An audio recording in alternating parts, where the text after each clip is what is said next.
Hi guys, and welcome to another episode of Watch and Roll. If you enjoyed these videos, please do me a favor and subscribe. What's the worst that can happen?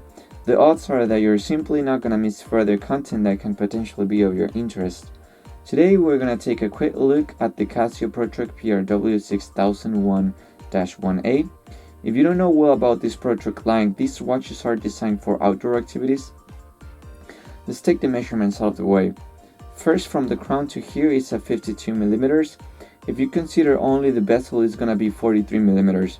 Lug to lug is at 55mm, but it wears a lot smaller because these lugs are highly curved and they hug your wrist like if it was the continuation of the band itself. The bracelet is at 25mm and it tapers down to 20mm. So let's take a look at the materials. It's a resin case. The bezel is a black coated stainless steel bezel with nice white engraved markings. It has a mineral crystal, black coated steel buttons, a steel crown, a resin band with a carbon fiber insert, adding a lot of durability to the band, as it's incredibly difficult to get this band to break thanks to the incredible strength of carbon fiber. The resin has a nice matte finish on top, and on the other side there's this nice transparent resin finish, allowing the carbon fiber to be seen. It has a bead blasted buckle, very nice engraved case back that gives a sense of quality, and if you notice there is no screws, it's because the screws are inside these resin sections that are designed to increase comfort.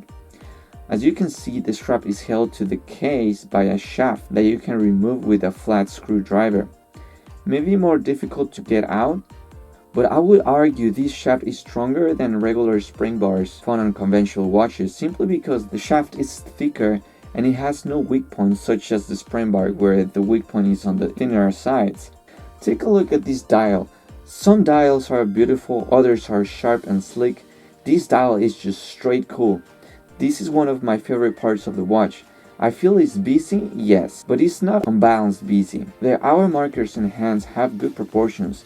I love the Protrek in green of the center and the transparent solar panel. So this watch has the quartz tough movement, 4 independent motors with the triple sensor version 3, which is the latest. It is solar atomic, so it receives accurate time calibration every night. The hour markers and hands are lume, and let me tell you, this quality of lume is very surprising for just a Casio. In addition to the lume, it has an LED auto illumination feature. Because we have the ABC sensors, we can have access to compass, altimeter, thermometer, and barometer.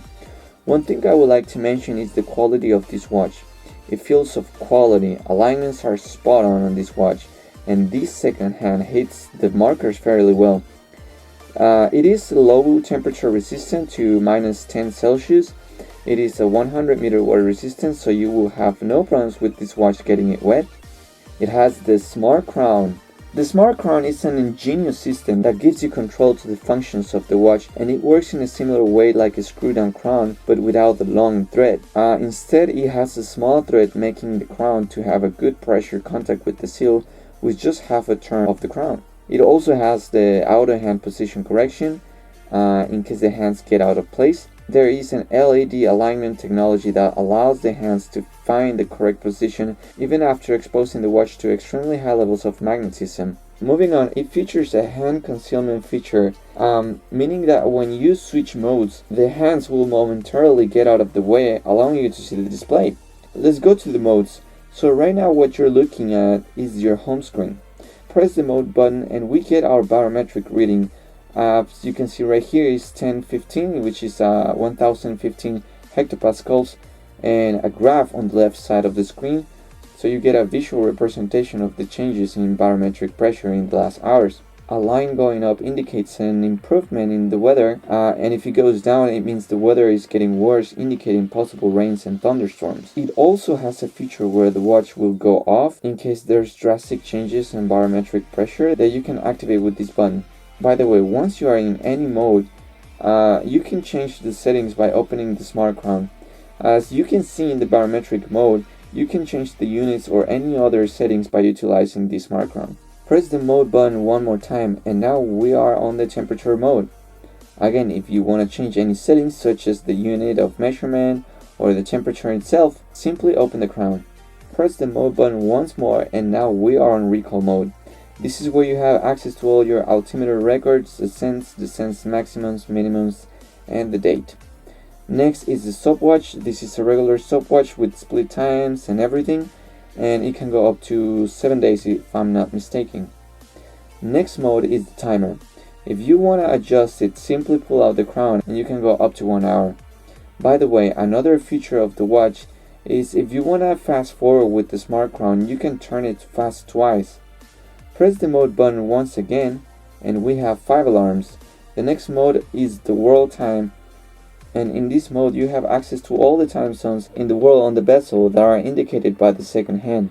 Take out the crown to select the city you want the time to adjust to.